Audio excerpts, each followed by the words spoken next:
जय जिनेंद्र दर्शकों, अभिनंदन है आपका हमारी इस विशेष प्रस्तुति श्रृंखला में, जहां आज आप देखेंगे श्री महावीर तपोभूमि प्रणेता व्याख्यान वाचस्पति गुरु भक्त शिरोमणि परम पूज्य आचार्य श्री 108 श्री प्रज्ञा सागर जी महाराज सत्संग के मंगल सानिध्य में संपन्न हुए श्री 1008 आदिनाथ जिनबिंब पंच कल्याणक प्रतिष्ठा एवं विश्व शांति महायज्ञ महोत्सव की विशेष झलकियों को। कार्यक्रम का भव्य आयोजन LN सिटी कॉलोनी गांधीनगर के सामने इंदौर मध्य प्रदेश में दिनांक 4 से 9 जून तक किया गया, जिसमें अनेक भक्तों ने श्रद्धा भाव संग जिनेंद्र प्रभु की भक्ति कर अपना जीवन धन्य बनाया। दर्शकों, कल आपने देखा कि कैसे भक्तों ने प्रभु की भक्ति में लीन होकर अपने अपने भाव विभोर किए। सभी ने पुनः पूजन का प्रारंभ किया। प्रभु आज के दिन विधान की क्रियाओं के साथ प्रभु को अर्घ्य समर्पित कर भक्ति में लीन होकर भक्त मधुर ध्वनियों पर थिरकते हुए भक्ति में लीन हुए जा रहे थे।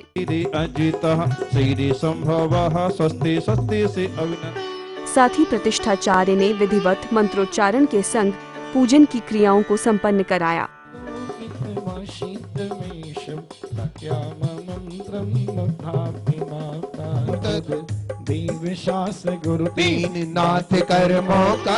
तत्पश्चात सभी इंद्र इंद्राणी प्रभु के सम्मुख चंवर को डुराते हुए व मधुर ध्वनियों पर धिरकते हुए नजर आए।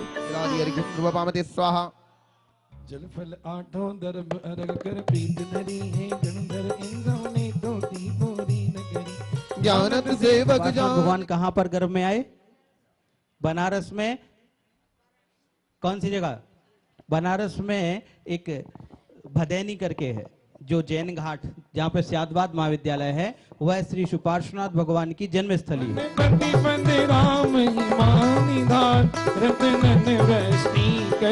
आगे सभी भक्तगण कार्यक्रम पंडाल की ओर प्रस्थान करते हैं। पंडाल पर महिलाएं मधुर संगीतों पर सुंदर नृत्य की प्रस्तुति करती हैं।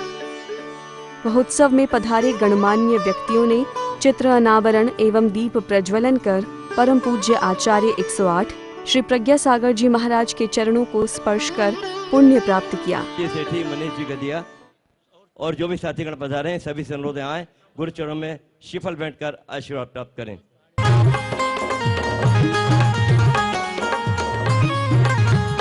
गर्भ कल्याणक। कल्याणक उन घटनाओं को कहा जाता है जो स्वयं के साथ साथ जगत के कल्याण में कारण होते। भगवान गर्भ में आए, गर्भ में हम भी आए थे, आप भी आए थे। हमारा गर्भ सिर्फ गर्भ था, कल्याणक नहीं था।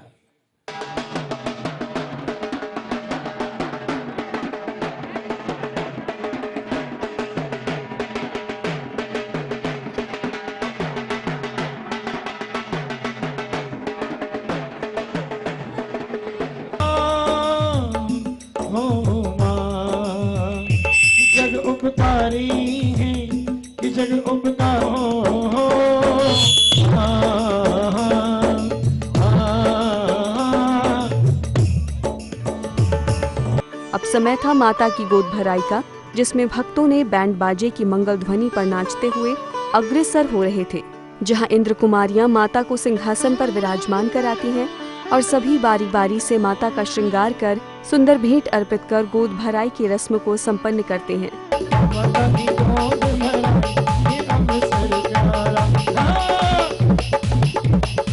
अवसर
इसके बाद सभी श्रद्धालु भक्त श्री जी के मंदिर में उपस्थित होकर सर्वप्रथम मंदिर को कलश के जल से शुद्धिकरण करते हुए श्री जी के पूजन एवं मांगलिक क्रियाओं का प्रारंभ करते हैं।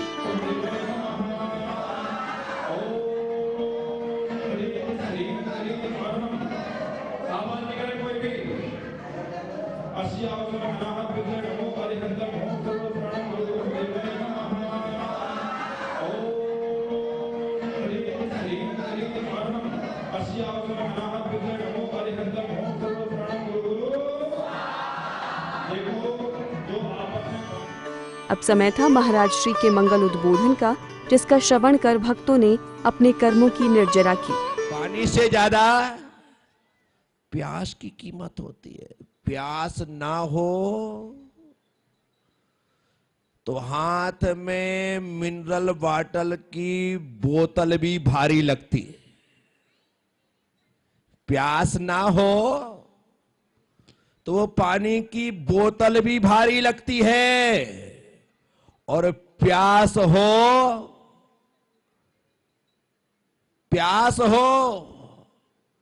तो वो प्याऊ का पानी भी अमृत लगता है। प्यास की कीमत है। किसकी कीमत है?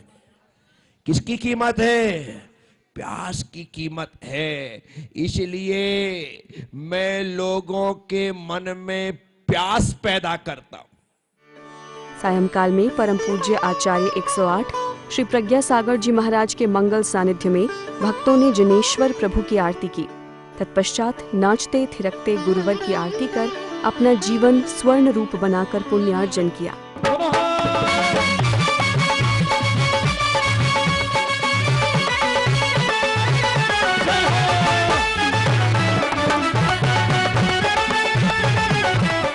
विराजो वीणा वादनी कर दो माँ उद्धार, अंधकार को दूर भगा कर ज्ञान का करो प्रकाश। अष्टदेवियां बैठी हुई हैं।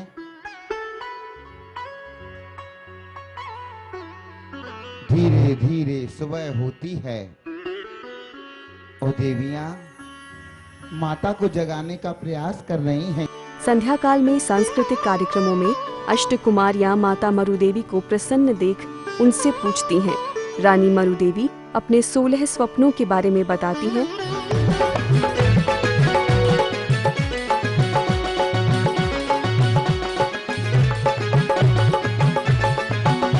हे माँ, आज आप बड़ी प्रसन्न दिखाई दे रही है। इसका क्या कारण है? आज रात्रि के अंतिम पहर में मैंने 16 स्वप्न देखे हैं। हे माँ, हमें भी उन सपनों के बारे में बताओ ना। शुद्धि करूंगी, मंगल स्नान करूंगी, देवशास गुरु की पूजा करूंगी, फिर स्वप्न साफ का बताऊंगी। चलो हम सभी देवियाँ माता के मंगल स्नान की तैयारियां करती है।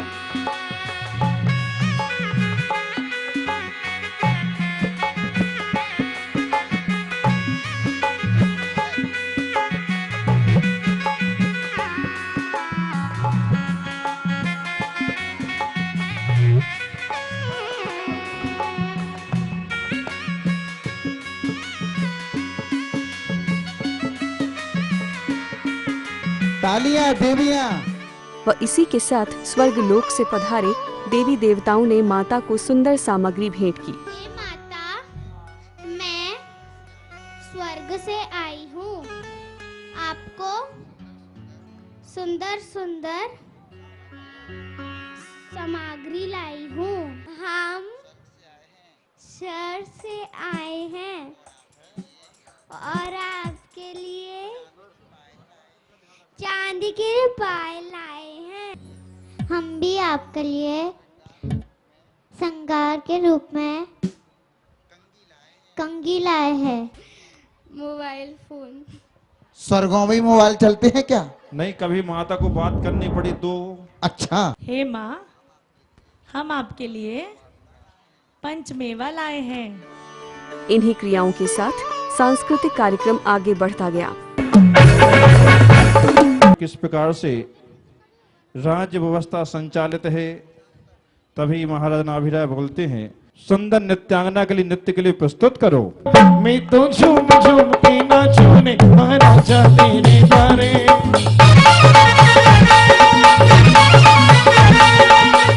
महाराजा नाभिराय की जय हो। कहिए महाराज, इस सेनापति के लिए क्या आज्ञा है महाराज? राज्य में शांति स्थापित करने और आकस्मिक स्थिति को नियंत्रित करने के लिए आपकी सैन्य व्यवस्था किस प्रकार है? महाराज की जय हो। महाराज, हमारी सेना निम्न प्रकार सजाई गई है। असेना, गज सेना, पैदल सेना, भूटान सेना, आकाश सेना, सौराष्ट्र सेना और तो महाराज हमारी इंदौर नगर की सेना पर हमेशा तत्पर रहते हैं। और तो महाराज हमारी सेना को देखकर अन्य राज्यों के राजा दांतों तले उंगलियां दबा लेते हैं महाराज। होशियार होशियार। राज दरबार में इंद्राधिपति सौधर्मिंदो धनवती कुबेरो पधार रहे।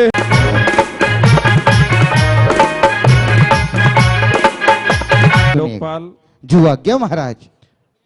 इंद्रादि सौधर्मिंद धनवती कुबेर के सम्मान में इस नगर की नृत्यांगना को नृत्य के लिए प्रस्तुत करो।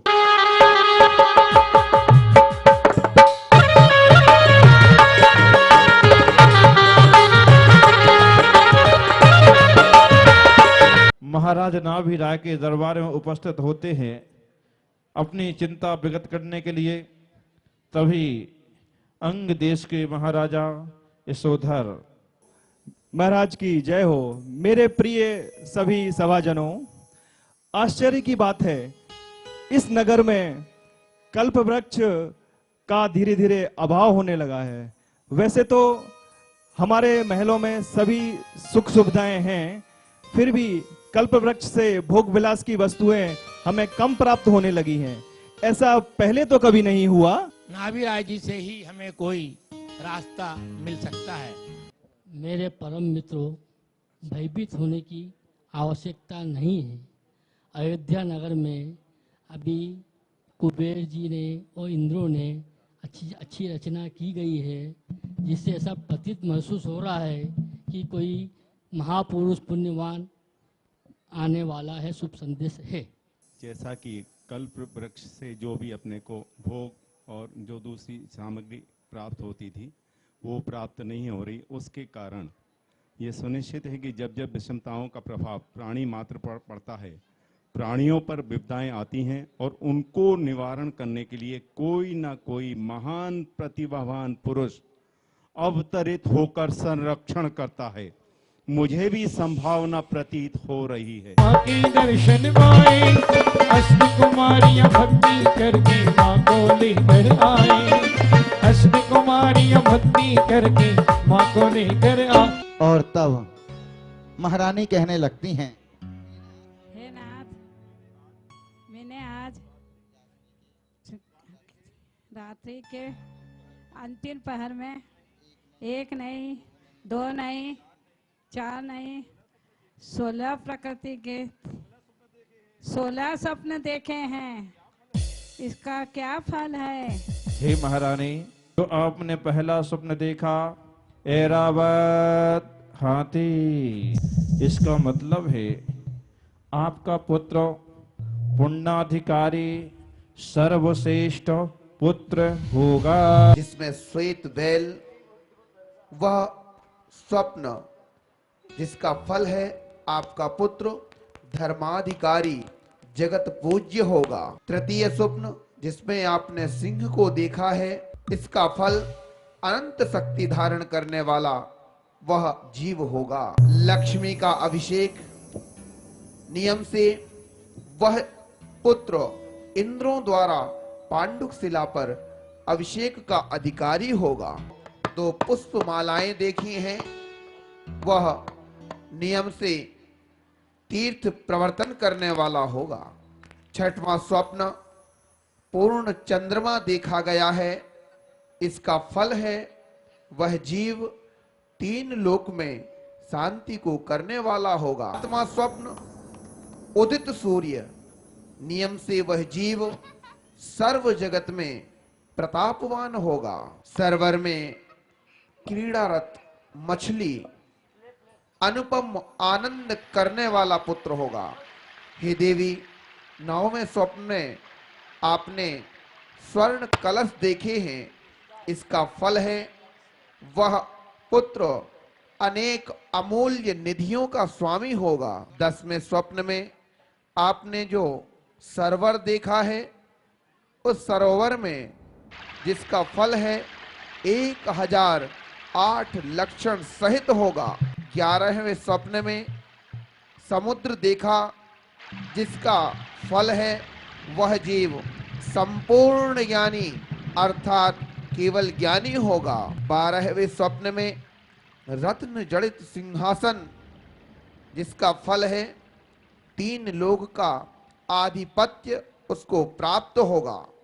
आपके द्वारा देव विमान देखा गया है, जो जिसका फल है सर्वार्थ सिद्धि विमान से अवतरित होगा। 14वें स्वप्न में आपने धरणेन्द्र का भवन देखा। देवी, इस स्वप्न का फल है वह पुत्र जन्म से ही 3 ज्ञान का धारी होगा। रत्न राशि का देखा जाना अत्यंत शुभ है, इसका फल है संपूर्ण गुणों को धारण करने वाला होगा। आपने जो अंतिम स्वप्न देखा है निर्धूम अग्नि, इसका फल है वह जीव नियम से अष्ट कर्मों का नाश करने वाला होगा। हे महारानी, उस जीव ने आपकी कुक्षी में अवतरण ले लिया है। जय हो, जय हो, जय हो। तो दर्शकों, कुछ इस तरह गर्भ कल्याणक उत्तरार्ध की कृत्रिम क्रियाएं पूर्ण हुई। हम कल फिर हाजिर होंगे जन्म कल्याणक की झलकियों के साथ। फिलहाल अभी दीजिए इजाजत। जय जिनेंद्र।